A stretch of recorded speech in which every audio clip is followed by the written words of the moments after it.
সুতরাং আমরা যে দাবি আজকে দিচ্ছি, এখানে অনেকে জঙ্গিবাদের গন্ধ খুঁজে পাবেন, মৌলবাদের গন্ধ খুঁজে পাবেন, রাজাকারের গন্ধ খুঁজে পাবেন। আমরা আগেই ক্লিয়ার করেছি যে আমরা এখানে কারো এজেন্ডা পত্র করতে আসিনি, আমরা নিরীহ জায়গা থেকে এসেছি। আমাদের শক্তির বড় দুটি জায়গা হলো উপরে আল্লাহ আর দিকে জনগণ, আলহামদুলিল্লাহ।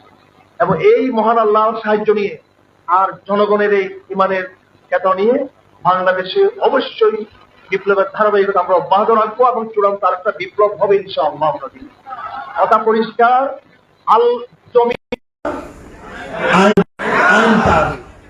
এখানে কথা শেষ। এ কথা দিয়ে আমি শেষ করতে চাই, যিনি আমাকে সৃষ্টি করেছেন তিনি আমার ভালো মন্দ ভালো বুঝবেন, তিনি আমার স্রষ্টা, তার শরিয়া তার আইন তিনি ভালো বুঝবেন। আমরা আজকে তার প্রতি আত্মসমর্পণ ঘোষণা করলাম। সকল জাহেলিয়া সেগুলো আমাদের নবী ঘোষণা করেছিলেন বিদায় হজের ভাষণে, আলা ইন্না কুল্লু মুল জাহেলিয়া তাহতা কদামি মওদু, জাহেলিয়া সকল নিয়ম কানুন আমার পায়ের তলে। আমরাও সমকালীন আধুনিক জাহেলিয়াকে পায়ের তলে দিয়ে ওই মহান স্রষ্টার বিধান, যিনি আমাকে আপনাকে সকলকে সৃষ্টি করেছেন, তার আইন আমরা চাই। একদম সিম্পল বিষয় এখানে। সুতরাং আমাদেরকে ধাপের দিকে এগিয়ে যেতে হবে ইনশাআল্লাহ হাদিস।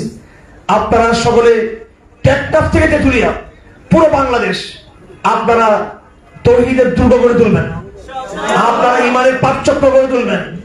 আপনারা সকলে আমাদের দাওয়া মুভমেন্টের ব্যানারে ঐক্যবদ্ধ দাওয়াতের মেহনতে যুক্ত হবেন এবং উলামা জনতা পরিষদের ব্যানারে আপনারা আমাদের রাজনৈতিক যেই এজেন্ডা রয়েছে সেটাকে জনগণ ইনসাফের স্বার্থে, আল্লাহর সর্বোচ্চ প্রতিষ্ঠার স্বার্থে আপনারা এই প্ল্যাটফর্ম উলামা জনতা পরিষদের রাজনৈতিক প্ল্যাটফর্মে আপনারা যুক্ত থাকবেন।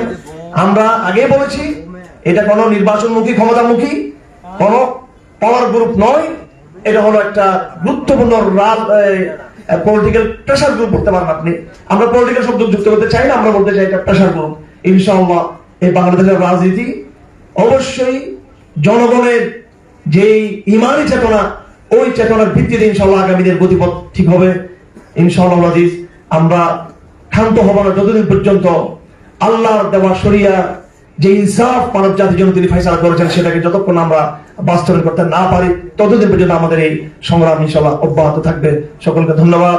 মোহতারাম উপস্থিতি, ইতিমধ্যে আমাদের আধ্যাত্মিক রাহবর, আমাদের সকলের মুরব্বী, প্রতিটি বিপ্লব আন্দোলনের জন্য একজন আমির দরকার, একজন আধ্যাত্মিক মধ্যমণি দরকার।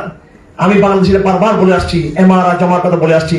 ইতিমধ্যে আপনারা দেখেছেন বেশ কিছুদিন থেকে আমাদের সম্মানিত মুরব্বী, আমাদের কি বলবো অত্যন্ত কলিজার স্পন্দন আমাদের শেখ আব্দুল হামিদ মধুপুরী হাফিজাহুল্লাহ তাআলা এই বৃদ্ধ বয়সে অনেকগুলো প্রোগ্রাম অনেক কষ্ট করে শুধুমাত্র তরুণদের আবেগকে সম্মান করে তিনি এখানে যুক্ত হয়েছেন। ইনশাআল্লাহ আমরা শেখের নেতৃত্বে আমরা এগিয়ে যাব। আধ্যাত্মিক মুরব্বীদের আমরা দোয়া নিব। শুধু তারুণ্যের উচ্ছ্বাস দিয়ে কাজ হবে না, তারুণ্যের উচ্ছ্বাসের পাশাপাশি আমাদের যারা আধ্যাত্মিক মুরব্বী রয়েছেন তাদের অবশ্যই আধ্যাত্মিক দিক নির্দেশনা লাগবে। হুজুরকে আমি একটু ওখানে দিয়ে দিই, হুজুর দোয়ার মাধ্যমে শেষ করবেন। নামাজের সময় একদম হয়ে গেছে, আমরা এই হলে নামাজ আদায় করবো। ধন্যবাদ সকলকে। আমি আগে বলেছি ভাইয়ের আমার আমরা ইনশাআল্লাহ আজিজ নামাজের পরে অনানুষ্ঠানিক ভাবে যারা দাওয়াতে প্রতিনিধি আছে তাদেরকে সময় দিব। ওমা আলাইনা ইল্লাল বালাগ ওয়া আলহামদুলিল্লাহি রাব্বিল আলামিন। আমাদের এক মিনিট হযরতের হাতে পাগড়ি হবে, আমার হাতে না, আমার না পাক হাতে না, হযরত পবিত্র হাতে। আর হযরত